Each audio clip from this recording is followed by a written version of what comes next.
السلام عليكم ورحمة الله وبركاته. اخوان هذا الطباخ شنو مشكلته؟ شنو مشكلته؟ العيون مالته كلها اوكي زينة، بس الفرن الكهربائي مو غاز يشتغل، هذا يشتغل على الكهرباء. الفرن الكهربائي يشتغل، الفان مالته يشتغل، الفان مثل ما تشوفون فان يشتغل بس حرارة ماكو.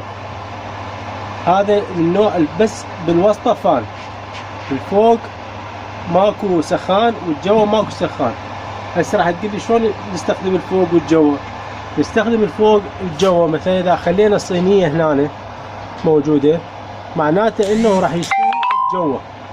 اذا خلينا الصينية مالت الكيك او الكيكة فوق بالاعلى راح يستوي مثلا الجو عندك، واذا خليناها الكيكة جو اسفل راح يستوي عندك الطبقة الفوقانية. مثلا الكيكة فد مثلا قياس مثلا 3 ساعة وتستوي، راح نخليها مثلا ربع ساعة فوق الكيكة و5 دقائق او اقل من 5 دقائق للاسفل حتى يستوي الطبقة الفوقانية. هسه مو موضوعنا هذا، موضوعنا انه هذا السخان شنو شغلته او الهيتر اسمه يصير دائري. شلون الفتحة مالته في حال عطلة؟ الفتحة مالته هنا اكو صامولة او بسمار 1 2 3 4 5 يتخرج هذا الجرار، يتخرج هذا الجرار وينفتح المسامير الجوة ويتخرج هذا يطلع هنا شنو عندك السخان، يطلع عندك السخان. وراح نفتح الغطاء الخارجي، الغطاء الخارجي الخلفي العفو، راح يظهر عندنا هذا السخان. هسه راح نفصل عن الكهرباء ونفصل في حال انه عطل من عنده، او شلون نعرف انه كان العطل من عنده او مو من عنده. هسه نفصل الكهرباء وراح شو نسوي؟ نفحصها بالاوفر ميتر، نفحصها بالاوفر ميتر.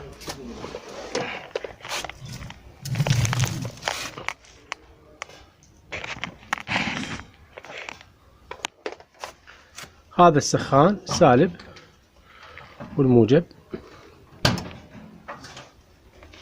ونخليه على وضع الباز او الجرس يسموه ونشوفه.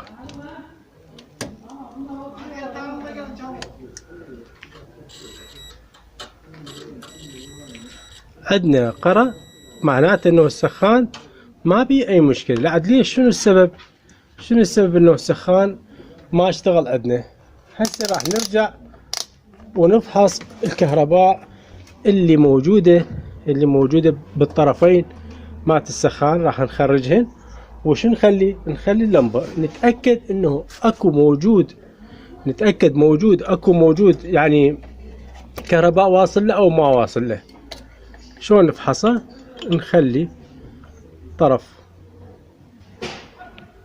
مثلا هذا الطرف هنا ونشغل. نشغل الطباخ الطرف الثاني.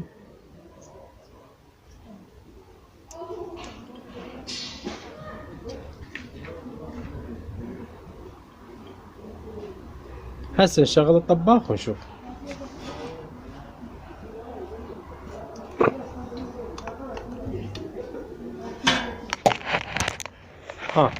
هذا الطباخ من نوع اذا فصلنا عنه الكهرباء، شلنا الفيشة مال الكهرباء، لابد انه شو راد له؟ راد ترسيت. شنو الترسيت؟ مثلا نغلقه بهالصورة هذا ونضغط هذا الزر وهذا الزر ومن ثم نحرك. هسه اشتغل عندنا مثل ما سمعتوا، اشتغل عندنا الفان. هذا رستناه هسه الطباخ ونشاهد المصباح ما وهج، معناته انه شنو؟ اكو خلل بالكهربائيات مالته، يعني السخان سالم ما بي اي مشكلة. الخلل وين؟ بالكهربائيات. هسه راح اقول لكم وين الخلل بالضبط بالكهربائيات مالته. خلينا نغلق الطباخ.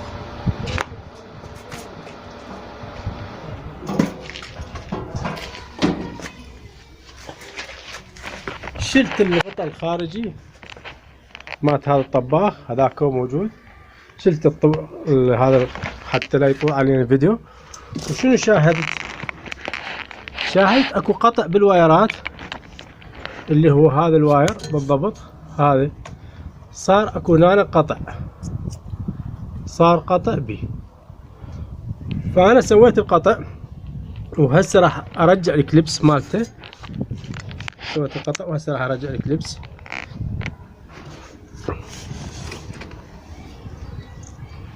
واراويكم شلون هسه يشتغل. رجعت الكليبس،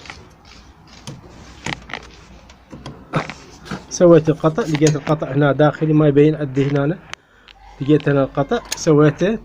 وهسه راح نشغل الطباخ مرة ثانية.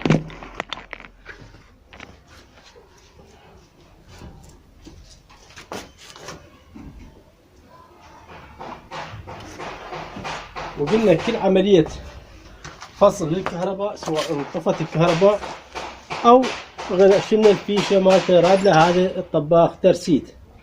نضغط على الاثنين زرار ومن ثم نرفع ايدينا. ما شاهد هسه اشتغل. وهسه نشوف المصباح اذا وهج، معناته انه شنو؟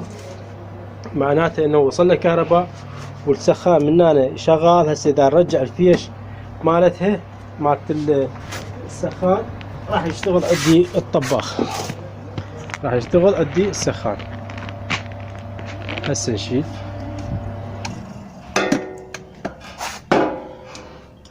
عالجنا الخطأ وعرفنا اذا كان مثلا السخان عاطل شلون نفحصه، وعلمنا شلون مثلا شلون تبديلة السخان كل شي ما رادلها. هذا البرغي قلت لكم عليه بالخلف، هذا الصامولة او البرغي او المسمار اسمه، تفتح هذا تفتح هذا، ومن الامام الشيله يطلع على شكل دائري، على شكل دائري وبسيط تبديلته.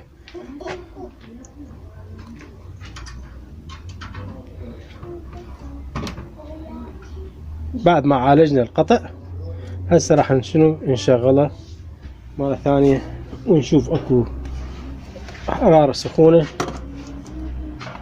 ولا.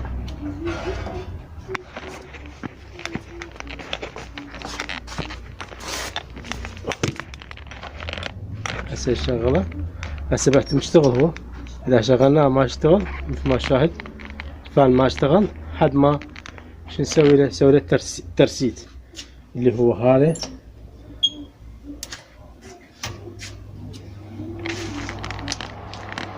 اشتغل عندنا الفان، وهسه تحسس الحرارة اذا كانت موجودة او لا. هسه بدأ قليل من الحرارة بي، حس بي قليل من الحرارة. هسه وصل لي الحرارة هسه حال، واحس اكو شلون دخنة مالت الدهن او فشي، بس هاي الريحة تروح لانه كون الجزء هذا متروك او فشي، فتروح شوية ويروح. هسه الحرارة موجودة والسخان ما بي اي مشكلة. فاذا صار عندك عطل بالسخان تفتح هذين الصامولات يطلع على شكل دائري، تفتح البراغي من الخلف اللي هذني اذا عطلان، اللي هذني بالضبط ما تفتحها راح يخرج عندك وتبدله. في حال انه بعد التاكد من عنده والقياس بمن بالاوفوميتر اذا شغال اتركه وتتبع الكهربائيات مالت السخان بالضبط. واذا كان الفان عاطل ما يشتغل هم تقدر تفحصه عن طريق هذا الواير او هذا الواير، تفحصه خارجي على 220 وتشوفه. الكهربائيات مالته بسيطة. وهذا المصباح مالته عاطل ما موجود. وشنو فائدة هذا مسدود وهذا مفتوح؟ شنو فائدتهن هذني؟ في حال انه الخرطوم مالت الغاز، مثلا الخرطوم مال دوار الغاز او مال الغاز قريب على هذا، تفتح هذا القبق هذا السدادة وتوضعها هنا وتجر الغاز من هنا، تسحب الغاز من هنا. في حال انه الغاز الخرطوم مالت الغاز قريب على هذا فهذا نستخدمه. يعني تقدر تستخدم هذا وتستخدم هذا، بس لابد انه السد واحد من عندهم بالسدادة. وهاي السدادة مصنوعة من فافون او آهين، فاذا تضب عليه شوية قوي زايد راح تنفطر عندك وتنكسر. فدير بالك لا تضبها قوي، ضبها كلش على كيف، وبعدين تحط اسفنجة بها صابون وتتأكد منه اكو فقاعات. اذا اكو فقاعات لابد انه اكو واشر، وتخليه جوا حتى شنو ما يصير عنده الغاز. شكرا لكم، مع السلامة.